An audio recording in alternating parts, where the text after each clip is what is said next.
Hey there, McAllister with Toasty DIY, and today I'm just doing a quick video, kind of rounding up, you can call this like a diary entry of what I've learned in the last few weeks using cameras. I've been trying to practice B-roll.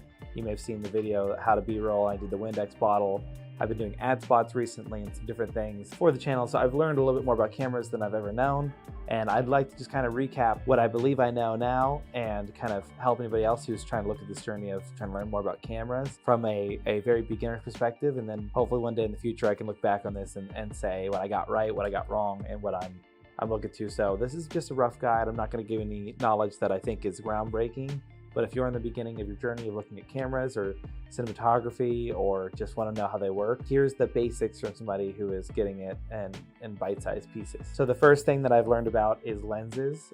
This was something I wasn't sure what I needed, but the lens I'm shooting with right now is a prime lens. So this lens only has a focal length of about like here, I'll be out of focus. Here I'm starting to get in, and then if I go back around here, I'll start to lose focus. I don't want to fall back and eat it, so I'm not going to keep going further. But this lens looks very sharp. It's very easy to shoot on because I can control the aperture and the focal length. It's really nice to just teach me exactly what I'm doing. So those two words, focal length, is exactly how far the range you can see is. So like think your eye, when you look at a sign far away, the pupil kind of dilates or doesn't to help you see that distance and let it on the right amount of light, and you kind of flex those muscles around your eye. Well, your camera can't do that on its own. So if you want to get that focal length, it's going to adjust those two lenses to get you that right depth that you want to see at. So that way, if I wanted the shot to be blurry and having something right here to be in focus, I can talk about something important, then it would bring attention to this. And that would be a good focal length to have for the item here and not on me. Now, the aperture on this lens is very obvious. I'll try to get some B-roll on this lens sitting on the set over there. The aperture is how big the pupil is dilated. So this is how much light it's letting in to hit the sensor, and I'll show you what a sensor looks like right here. The more light you let into that sensor, the brighter it's gonna be, very obviously. But if you want to keep your ISO low, then you're gonna need to let in more light. And sometimes you can't control that on certain lenses. Like we have this one here is the typical lens that'll be on this. Doesn't let me manually control that opening right here. I can't turn one of these knobs and open or close that. I can adjust the depth and the zoom and things like that because it's the zoom lens. I cannot adjust that little opening as much as I'd like to. Now there may be ways to do that I'm not aware of at the moment, but that little hole stays about that size as far as I'm aware. I can't change it. But this is a zoom lens. So this is the second type of lens you could get. You can get prime or zoom, and a zoom lens does exactly what you imagine it can do. There are other types of lenses, by the way. I am just synopsizing and keeping it as small as possible. You can get telephoto lenses, which is like what if you're going to shoot like a concert and you want to be able to shoot all the way across the stage and have the same focus and nice quality as this prime lens has right here. You can get a lens that can do that. Or if you like this super open feel that makes people feel small, you can get a super wide lens. There are different types. I'm just breaking down for the ones that you'd probably start with, and that's the ones I've been researching. So now that we know what those are, ISO, I think I mentioned it just to make sure I break it down. ISO is essentially the graininess of your footage. It also improves the amount of light that the sensor gets. So if you up the ISO, the shot's gonna get brighter and brighter, but it's also gonna get grainier and grainier. So the lower ISO you can shoot on, the more dynamic I think it looks and the less grainy it'll get. But if you want a grainy looking footage, for instance, you're into like old film, things like that, you might want a level of grain that can adjust how your photo looks and what it ends up being for you.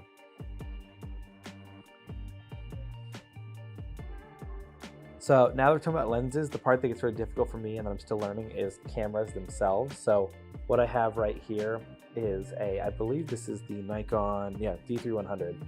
So this one is a DSLR, so it has a mirror in here, not a mirrorless camera. I think this is a 3/4 sensor, but this is about I think a 5 to 10-year-old camera. This one was gifted to me by my sister, and it started me on the journey of I picked this one up and I was like so excited. I'm going to shoot video. It's going to be great. And that's when I learned there are cameras for shooting video and there are cameras for shooting hybrid. If you want to do both, you want to be ready for both, and there are cameras for just shooting photos. So you can kind of go down these paths to find out exactly what style you want, but some cameras do excel at one of those. So it's important when you're looking at which one you're going to get that you do decide on a camera that can do what you want. This thing, come to find out, can only shoot in 1080p 30 FPS, and I wanted to shoot minimum 4K 30. I'd love a camera that could shoot 4K 60, but I don't imagine that's going to happen. with the budget I have. So let's talk about mirrorless versus non-mirrorless. So if you notice in this camera, this little thing right here goes up and down. This is a mirror. So if I'm searching through the viewfinder here, looking in this portion, I'm getting that direct view of what my camera's seeing, which is very cool, but also bulkier and heavier. So if I'm trying to be very quick and running around, if you've ever been to a wedding, you probably see a photographer with like 4 cameras strapped to their little vest if you are going to a wedding that has a photographer, because they need to have different cameras ready for different situations, whether it be a long shot, close up, or different things like that. They want to be able to capture different types of photos for the event. So they might have a mirrorless camera because it's going to be lighter, less bulky, and easier to maneuver if they need to grab it quickly and get it up. But the nice thing about having a mirrored one is also that you get a nice weight to it, which makes it a little bit easier for handheld and things like that. It won't be as easy to move because it is going to be heavier, so it'll require a more stable hand to hold, which can be a benefit. They also are going to be cheaper across the board as far as I'm aware. So this is something I won't speak to entirely, but I'll just give a quick my experience from learning. I've not gotten to shoot on a full frame sensor camera before, so I couldn't tell you if it really does make leaps and bounds difference in the feel. But from what I've researched, if you want a full frame sensor camera versus, like I said, a 3/4 like this one might be, the difference will be personal preference. It's not something where to get started, to get out there and get going, you need a full frame sensor camera. You do not. You can use a 3/4 and be totally fine. Well, I think that's really all I have to share about the cameras that I've learned right now. This was just kind of me regurgitating all the facts that I've gotten inside. I hope somebody finds some use in this. If not, it'll be me in the future looking back and either smacking my forehead or pointing and going, you know, he was starting to figure it out. So thank you all for watching. I appreciate it. And if you all like this video, please like, comment, subscribe. Anything you can do helps. We appreciate it. And I don't think there's anything else to share, so I appreciate you all for watching. Thank you. Peace.